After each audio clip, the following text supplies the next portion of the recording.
قریش کے ایک پیادہ جیش کو کسی طرح پتہ چل گیا کہ رسول کریم صلی اللہ علیہ وآلہ وسلم پر اکرمہ نے حملہ کر دیا ہے، تو قریش کا یہ پیادہ جیش بھی محمد صلی اللہ علیہ وآلہ وسلم کے گروہ پر ٹوٹ پڑا۔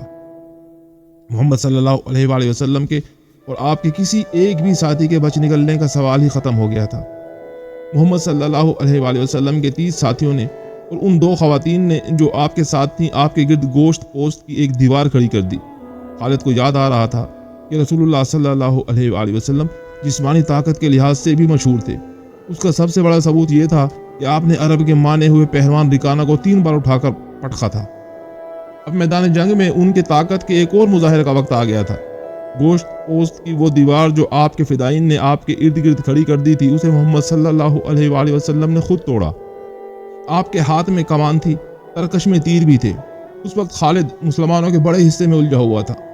اسے جب بعد میں بتایا گیا تھا کہ رسول اللہ صلی اللہ علیہ وآلہ وسلم اور ان کے 30 ساتھی اور 2 عورتیں قریش کے گھڑ سواروں اور پیادوں کے مقابلے میں جم گئے تھے، تو خالد نے بڑی مشکل سے یقین کیا تھا۔ اس نے ایک بار پھر کہا تھا کہ یہ طاقت جسمانی نہیں ہو سکتی، یہ کوئی اور ہی طاقت ہے۔ اس وقت سے ایک سوال اسے پریشان کر رہا تھا کہ کیا عقیدہ طاقت بن سکتا ہے؟ وہ اپنے قبیلے میں کسی سے اس سوال کا جواب نہیں لے سکتا تھا، کیونکہ فوراً یہ الزام عائد ہو سکتا تھا کہ اس پر بھی محمد کا جادو اثر کر گیا ہے۔ آج وہ یہی سوال اپنے ذہن میں لیے مدینے کی طرف جا رہا تھا۔ احد کی پہاڑی افق سے اوپر اٹھائی تھی۔ 4 برس پرانی یادیں اسے پھر اس پہاڑی کے دامن میں لے گئیں جہاں اسے اپنا ہی نام سنائی دے رہا تھا، ابو سلیمان، ابو سلیمان۔ وہ اپنے تصور میں دیکھنے لگا کہ ان آدمیوں اور 2 عورتوں نے اتنے سارے گھڑ سواروں اور پیادوں کا مقابلہ کس طرح کیا ہوگا۔ رسول کریم صلی اللہ علیہ وآلہ وسلم اپنے دستے مبارک سے تیر برسا رہے تھے۔ آپ کے ساتھی بڑھ چڑھ کر آپ کو اپنے حلقے میں لے لیتے۔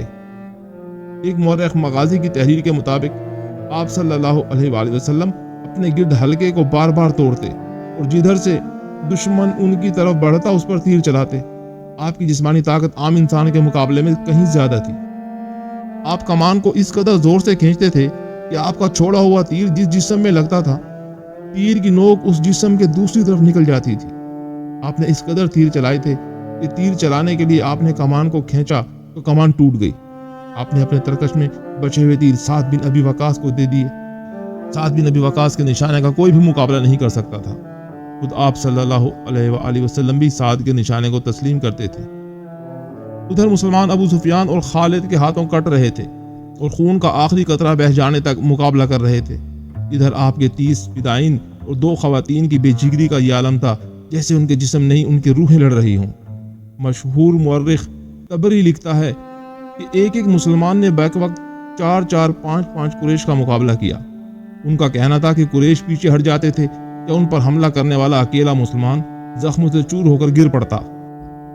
قریش نے جب رسول اکرم صلی اللہ علیہ وآلہ وسلم کے فدائین کی شجاعت کا یہ عالم دیکھا تو کچھ پیچھے ہٹ گئے اور ان پر تیروں کے ساتھ ساتھ پتھر بھی برسانے لگے۔ اس کے ساتھ ہی قریش کے چند ایک گھڑ سوار سرپٹ گھوڑے دوڑاتے آپ پر حملہ آور ہوئے، لیکن آپ کے ساتھیوں کے تیر ان کے جسموں میں اتر کر انہیں واپس چلے جانے پر مجبور کر دیتے تھے۔ اس صورتحال سے بچنے کے لیے قریش نے چاروں طرف سے تیروں اور پتھروں کا میਂہ برسا دیا۔ خالد کو اکرمہ نے بتایا تھا کہ ابو دجانہ محمد صلی اللہ علیہ وآلہ وسلم کے آگے جا کھڑے ہوئے۔ ان کی پیٹھ دشمن کی طرف تھی۔ ابو دجانہ بیک وقت 2 کام کر رہے تھے۔ ایک یہ کہ وہ اپنے تیر سعد بن ابی وقاص کو دیتے جا رہے تھے اور سعد بڑی تیزی سے تیر برسا رہے تھے۔ اس کے ساتھ ہی ابو دجانہ محمد صلی اللہ علیہ وآلہ وسلم کو تیروں سے بچانے کی کوشش کر رہے تھے۔ تیروں اور پتھروں کی بارش میں کوئی نہ دیکھ سکا کہ ابو دجانہ کس حال میں ہیں۔ جب ابو دجانہ گر پڑے تو اس وقت دیکھا کہ ان کی پیٹھ میں اتنے تیر اتر گئے تھے کہ ان کی پیٹھ خار پشت کی پیٹھ لگتی تھی۔ رسول اکرم صلی اللہ علیہ وآلہ وسلم کو بچانے کے لیے آپ کے کئی ساتھیوں نے جان دے دی، لیکن اکرمہ اور اس کے گھڑ سوار اور پیادوں پر اتنی دہشت طاری ہو چکی تھی کہ وہ پیچھے ہٹ گئے۔ قریش تھک بھی گئے تھے۔ رسول کریم صلی اللہ علیہ وآلہ وسلم نے اپنے ساتھیوں کا جائزہ لیا۔ ہر طرف خون ہی خون تھا، لیکن زخمیوں کو اٹھانے اور مرہم پٹی کرنے کا موقع نہ تھا۔ دشمن ایک اور حلہ بولنے کے لیے پیچھے ہٹا تھا۔ مجھے قریش کے ایک اور آدمی کا انتظار ہے، رسول کریم صلی اللہ علیہ وآلہ وسلم نے اپنے ساتھیوں سے کہا۔ کون ہے وہ یا رسول اللہ؟ آپ کے ایک صحابی نے پوچھا۔ کیا وہ ہماری مدد کو آ رہا ہے؟ نہیں، آپ صلی اللہ علیہ وآلہ وسلم نے فرمایا۔ وہ مجھے قتل کرنے آئے گا، اسے اب تک آ جانا چاہیے تھا۔ صحابی نے پوچھا لیکن وہ ہے کون؟ ابی بن خلف۔ محمد صلی اللہ علیہ وآلہ وسلم نے فرمایا، ابی بن خلف رسول اکرم صلی اللہ علیہ وآلہ وسلم کے کٹر مخالفین میں سے تھا۔ وہ مدینہ کا رہنے والا تھا۔ اسے جب پتہ چلا کہ رسول اللہ صلی اللہ علیہ وآلہ وسلم نے نبوت کا دعویٰ کیا ہے تو ایک روز وہ آپ کے پاس آیا اور اس نے آپ کا مذاق اڑایا۔ آپ نے تحمل اور بردباری سے اسے اسلام قبول کرنے کی دعوت دی۔ کیا تم مجھے اتنا کمزور سمجھتے ہو کہ میں تمہارے اس بے بنیاد عقیدے کو قبول کر لوں گا؟ ابی بن خلف نے گستاخانہ لہجے میں کہا تھا، میری بات غور سے سن لے محمد، کسی روز میرا گھوڑا دیکھ لینا، اسے میں اس وقت کے لیے موٹا تازہ کر رہا ہوں جب تم قریش کو پھر کبھی جنگ کے لیے للکارو گے۔ اب بدر کے خواب دیکھنے چھوڑ دو، میں اس گھوڑے پر سوار ہوں گا اور تم مجھے میدان جنگ میں اپنے سامنے دیکھو گے، اور میں اپنے دیوتاؤں کی قسم کھا کے کہتا ہوں کہ تمہیں اپنے ہاتھوں سے قتل کروں گا۔ ابھی رسول خدا نے مسکرا کر کہا، زندگی اور موت اس اللہ کے اختیار میں ہے جس نے مجھے نبوت عطا فرمائی ہے اور مجھے گمراہ لوگوں کو سیدھے راستے پر لانے کا فرض سونپا ہے۔ ایسی بات منہ سے نہ نکالو جسے میرے اللہ کے سوا کوئی بھی پورا نہ کر سکے۔ یہ بھی تو ہو سکتا ہے کہ تم مجھے قتل کرنے آؤ اور تم میرے ہاتھوں قتل ہو جاؤ۔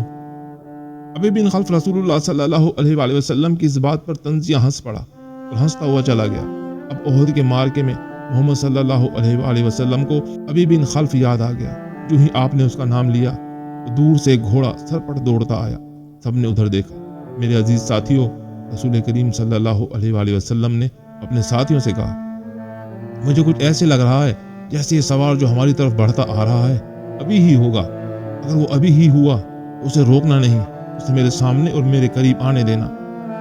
مورخین واقدی، مغازی اور ابن ہشام نے لکھا ہے کہ وہ سوار ابی بن خلف ہی تھا۔ اس نے للکار کر کہا کہ سنبھل جا محمد، ابھی آ گیا ہے، یہ دیکھ میں اسی گھوڑے پر سوار ہوں جو تمہیں دکھایا تھا۔ رسول اللہ صلی اللہ علیہ وآلہ وسلم کے ساتھیوں میں سے 3-4 نے آگے ہو کر کہا، ہمیں اجازت دیں کہ اسے آپ کے قریب آنے تک ختم کر دیں۔ نہیں، رسول اکرم صلی اللہ علیہ وآلہ وسلم نے کہا، اسے آنے دو، میرے قریب آنے دو، اسے راستہ دے دو۔ رسول کریم کے سر پر زنجیروں والی خود تھی، اس کی زنجیریں آپ کے چہرے کے آگے اور دائیں بائیں لٹک رہی تھی۔ آپ کے ہاتھوں میں برچی تھی اور تلوار نیام میں تھی۔ ابھی کا گھوڑا قریب آ گیا تھا۔ آگے آ جا ابھی، رسول خدا نے للکار کر کہا تھا، میرے سوا تیرے ساتھ کوئی نہیں لڑے گا۔ ابی بن خلف نے اپنا گھوڑا قریب لا کے روکا اور طنزیہ کہکا لگایا۔ اسے شاید پورا یقین تھا کہ وہ آپ کو قتل کر دے گا۔ اس کی تلوار بھی نیام میں تھی۔ آپ اس کے قریب چلے گئے۔ وہ بڑے طاقتور گھوڑے پر تھا اور آپ زمین پر۔ اس نے بھی تلوار نکالی ہی تھی کہ محمد صلی اللہ علیہ وآلہ وسلم نے آگے بڑھ کر اور اچھل کر اس پر برچی کا وار کیا۔ وہ وار بچانے کے لیے ایک طرف کو جھک گیا، لیکن وار خالی نہ گیا۔ آپ کی برچی کی انی اس کے دائیں کندھے پر ہنسلی کی ہڈی سے نیچے لگی۔ وہ گھوڑے سے گر پڑا اور اس کی پسلی ٹوٹ گئی۔ مورخ لکھتے ہیں کہ رسول خدا کا وار اتنا کاری نہ تھا کہ ابھی جیسا کبھی ہیکل آدمی اٹھ نہ سکتا۔ رسول خدا اس پر دوسرا وار کرنے کو دوڑے، وہ گھوڑے کے دوسری طرف گرا تھا اور اس پر شاید دہشت طاری ہو گئی تھی۔ جب آپ کا وار اس کے لیے غیر متوقع تھا، وہ اٹھا اور اپنا گھوڑا وہیں چھوڑ کر بھاگ گیا۔ وہ چلاتا جا رہا تھا، محمد نے مجھے قتل کر دیا ہے، اے اہل قریش، محمد نے مجھے قتل کر ڈالا۔ قریش کے کچھ آدمیوں نے اس کے زخم دیکھے تو اسے تسلی دی کہ اسے کسی نے قتل نہیں کیا، زخم بالکل معمولی ہیں، لیکن اس پر نہ جانے کیسی کیفیت طاری ہو گئی تھی کہ اس کی زبان سے یہی الفاظ نکلتے تھے، میں زندہ نہیں رہوں گا، محمد نے کہا تھا کہ میں اس کے ہاتھوں قتل ہو جاؤں گا۔ مورخ ابن ہشام نے یہاں تک لکھا ہے کہ ابھی نے یہ الفاظ بھی کہے تھے، اگر محمد مجھ پر صرف تھوک دیتا تو بھی میں زندہ نہ رہ سکتا۔ جب احد کا معرکہ ختم ہو گیا تو ابھی قریش کے ساتھ مکہ روانہ ہو گیا۔ راستے میں انہوں نے پڑاؤ کیا تو ابھی مر گیا۔ خالد کو بعد میں وہ وقت کل کی بات کی طرح یاد آ رہا تھا۔ اسے یقین تھا کہ مسلمانوں کو اہل قریش کچل کر رکھ دیں گے، لیکن مسلمان جس طرح جانیں قربان کر رہے تھے اس نے خالد کو پریشان کر دیا۔ یوں لگتا تھا جیسے مسلمان پیادوں سے قریش کے گھوڑے بھی خوف زدہ ہیں۔ خالد نے اپنے گھوڑے کو ایڑ لگائی اور اس خون ریز معرکے میں ابو سفیان کو تلاش کرتا اس تک جا پہنچا۔ کیا ہم مسلمانوں کو فیصلہ کن شکست دینے کے قابل نہیں رہے؟ خالد نے ابو سفیان سے کہا۔ کیا قریش کی ماؤں کے دودھ ناقص تھے؟ یہ ان مٹھی بھر مسلمانوں سے خوف زدہ ہوئے جا رہے ہیں۔ دیکھو خالد، ابو سفیان نے کہا، جب تک محمد ان کے ساتھ ساتھ ہے اور وہ زندہ سلامت ہے یہ خون کا آخری قطرہ بہ جانے تک شکست نہیں کھائیں گے۔ تو یہ فرض مجھے کیوں نہیں سونپ دیتے؟ خالد نے کہا، نہیں۔ ابو سفیان نے کہا، تم اپنے سواروں کے پاس جاؤ، تمہاری قیادت کے بغیر وہ بکھر جائیں گے۔ محمد اور اس کے ساتھیوں پر حملہ کرنے کے لیے میں پیادے بھیج رہا ہوں۔ آج مدینہ کی طرف جاتے ہوئے خالد کو افسوس ہو رہا تھا کہ ابو سفیان نے اس کے ایک عزم کو کچل ڈالا تھا۔ رسول خدا کے قتل کو وہ اپنا فرض سمجھتا تھا۔ وہ رسول خدا کو قتل کر کے اپنے سب سے بڑے دیوتا حبل اور عزا کی خوشنودی حاصل کرنا چاہتا تھا۔ اس نے اپنے سالار کا حکم ماننا ضروری سمجھا اور اپنے سوار دستے کی طرف چلا گیا۔ اسے اطمینان ضرور تھا کہ رسول اکرم کے ساتھ اب چند ایک ساتھی ہی رہ گئے ہوں گے اور محمد صلی اللہ علیہ وآلہ وسلم کو قتل کرنا اب کوئی مشکل کام نہیں ہوگا اور اس کے بعد مسلمان اٹھنے کے قابل نہیں ہوں گے۔ خالد کو میدان جنگ کی کیفیت بڑی اچھی طرح یاد تھی۔ اس نے ذرا بلندی سے دیکھا تھا کہ احد کے دامن میں دور دور تک زمین خون سے لال ہو گئی تھی۔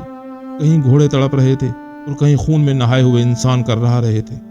زخمیوں کو اٹھانے کا ابھی کسی کو ہوش نہ تھا۔ پھر اس نے دیکھا پیادہ قریش رسول کریم صلی اللہ علیہ وآلہ وسلم کے پاس پہنچ گئے تھے اور انہوں نے آپ صلی اللہ علیہ وآلہ وسلم کے ساتھیوں کا حلقہ بھی توڑ لیا تھا۔ قریش کے 3 آدمی عقبہ بن ابی وقاص، عبداللہ بن شہاب اور ابن قمہ رسول کریم صلی اللہ علیہ وآلہ وسلم پر پتھر برسانے لگے۔ عجیب صورت یہ تھی کہ عقبہ کا سگا بھائی سعد بن ابی وقاص رسول اکرم صلی اللہ علیہ وآلہ وسلم کی حفاظت میں لڑ رہا تھا۔ رسول اکرم کے ساتھیوں کی تعداد نہ ہونے کے برابر رہ گئی تھی جب وہ لڑتے لڑتے بکھر گئے تھے۔ عتبہ نے آپ پر جو پتھر برسائے ان سے آپ کے نیچے والے 2 دانت شہید ہو گئے اور نچلا ہونٹ بھی زخمی ہو گیا۔ عبداللہ کے پتھر سے آپ کی پیشانی پر خاصا گہرا زخم آیا۔ ابن قمہ نے آپ صلی اللہ علیہ وآلہ وسلم کے قریب آ کر اتنی زور سے پتھر مارا کہ آپ کی خود کے زنجیر کی 2 کڑیاں ٹوٹ کر رخسار میں اتر گئیں۔ ان سے رخسار کی ہڈی بھی بری طرح مجروح ہوئی۔ آپ نے برچی سے دشمنوں پر وار کرنے کی بھرپور کوشش کی لیکن دشمن قریب نہیں آتے تھے۔ آپ کا خون اتنا نکل گیا تھا کہ آپ گر پڑے۔